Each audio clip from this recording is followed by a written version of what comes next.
making a vegan Victoria sandwich. I really need you to hear what I'm saying. I really need you to feel. I have two 8-inch sandwich tins here, which I'm going to grease and line. And because this is a vegan cake, we're using a dairy-free spread. Just get yourself a pastry brush and just brush the sides and the bottom of your cake tins. So I've greased both of my tins. Now I'm going to cut some baking paper. Line the bottom of your tins with your baking paper. Circle. And then what you also want to do is just get a little bit more of your spread and brush it over the top of your baking paper also. Okay, so that way both your tins are lined and greased and ready to go. So just want to put those to the side. So this cake needs to be baked at 160 fan, 180 without the fan, and that is gas mark 4. So just preheat your oven to that temperature. Once you've preheated your oven, you want to start on the cake batter. Right, so we're measuring out our oat milk. So 300 milliliters or 300 grams. Look, what I'm going to do is I'm going to warm it slightly in the microwave, and then I'm going to add some lemon juice to it, and this is going to curdle the milk a little bit, and this is what we're going to use as our egg replacement. Okay, so let's warm it up.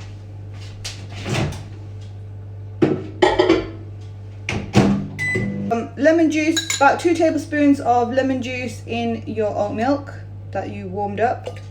Okay, give it a little bit of a mix, and you're just going to put that to the side and let it curdle. We're going to start weighing out our dry ingredients. Okay, so grab your scale, put your bowl on top of your scale. You also want to get yourself a large sieve. So put your scale on. We start off with our self-raising flour. So we need 300 grams of self-raising flour. Okay, a teaspoon of bicarbonate of soda or baking soda. This is going to help our cake rise. Add that in. We sift this through because there's not enough space in my sieve. So let's sift that through first. Make sure your scale's on 0. So 250 grams of sugar. So that's all our dry ingredients, and we're just going to get a whisk and then just whisk those together just to combine them a little bit. Put your dry ingredient bowl to the side. We're going to start weighing out our wet ingredients now. The oat milk that we used before, just get that jug, put that on top of your scale, put it on 0, and we're going to weigh our oil directly into our jug. You need 85 milliliters or 85 grams of vegetable oil. So just slowly add it in until you reach 85. If you're not confident, guys, you can always weigh it into a separate bowl or glass and then pour it in. And also we're going to add 1.5 teaspoons of vanilla extract. Just go in with your vanilla extract.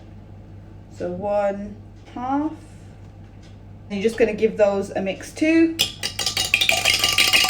At this point I'm going to switch to an electric whisk just because it's easier and everything will combine nicely. You want to mix it until everything is nicely combined. So your batter should be slightly runny and look like this. And then all we're going to do is pour that into our tins. If you want to be really accurate at this, you can weigh out your batter and put exactly half in each one. But it doesn't really matter that much. Just as long as you've got them roughly equal, it's fine. Just give it a little shuffle to even it off. And that is going to go in the oven to bake for 25 to 30 minutes. If it's only like 2 sandwich tins like that, ideally you want to keep your oven rack in the middle of your oven so that all the heat is evenly distributed around the whole of your oven. And then put both of the cakes on the same rack, okay? Obviously if you have larger tins, you're not able to do that, so we'll have to go one on top and one underneath. But where you can, then do try to do that. Do try to put your bakes in the middle of your oven. So preparing the frosting. Get your bowl that you're gonna make your frosting in, put it on top of your scale, put your scale on. We're gonna weigh out our spread. So 150 grams of your spread. So we're just gonna beat it a little bit. You need 250 grams of icing sugar. Now it depends on the stability of your spread. If your spread is a really soft spread, you may need more than 250 grams. So just add your 250 grams. If you feel like it's still too loose, then you can always add 50 grams more of icing sugar and beat it in, and then until you get the right consistency. So I've got a small bowl on top of my scale. I'm going to put my scale on. At 250 grams of icing sugar. Icing sugar is a nightmare. It goes absolutely everywhere, so just be careful with it. I'm going to sift in my icing sugar, just in case there's any lumps.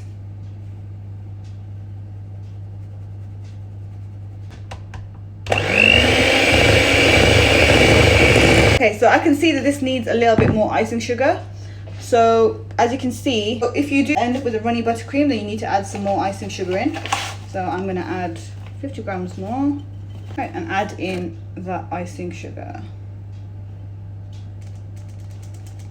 Mix that in.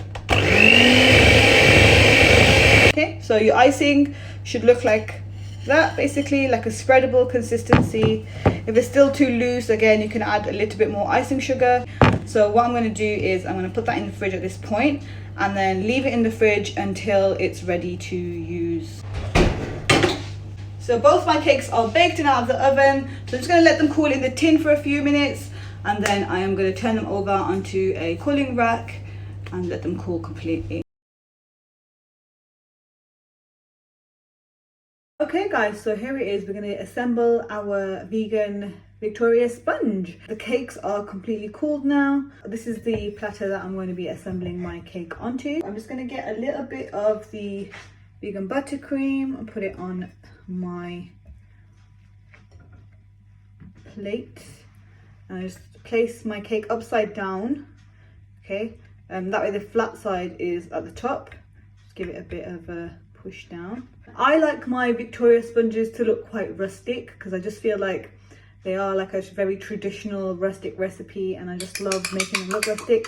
I've got some seedless strawberry jam here. You can use regular strawberry jam if you want to. You can use raspberry jam, whatever you prefer. And I like to just give the jam a bit of a mix with my spatula first, just to soften it up a little bit so it's not too hard to spread.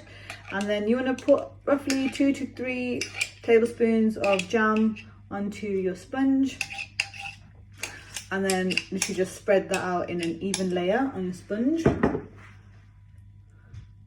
So use your offset spatula or a knife and then just spread it out into an even layer.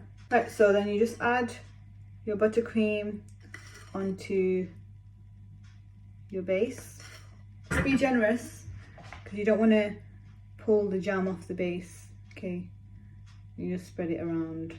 Don't go all the way to the edge, because when you put your cake on top it will come out of the edge then, and you don't want that to happen. Okay, just even layer. And you don't have to use all the buttercream that you made, just enough to sandwich both the cakes together. I'm going to get my second sponge layer and just put that again the right side up, because I like to make this look rustic. Now if you want to give this a neater finish, you can put this cake on upside down to give you a flat top. Because it's a Victoria sandwich, I just feel like I really like that domed rustic look on a Victoria sandwich, so I just put mine the right way up. So get yourself some icing sugar, a small sieve. Just put your icing sugar a little bit into a small sieve and then literally just sift it all over the top of your cake. Just gives it that nice finish and that classic Victoria sandwich look that we all love. And that's it. That's your vegan Victoria sandwich ready. Just leave that at room temperature until you're ready to serve it. Cut into it and enjoy your cake. Thank you so much for joining me, guys. Take care of yourselves. Take care of your families. Assalamu alaikum wa rahmatullahi wa barakatuhu. And bye bye.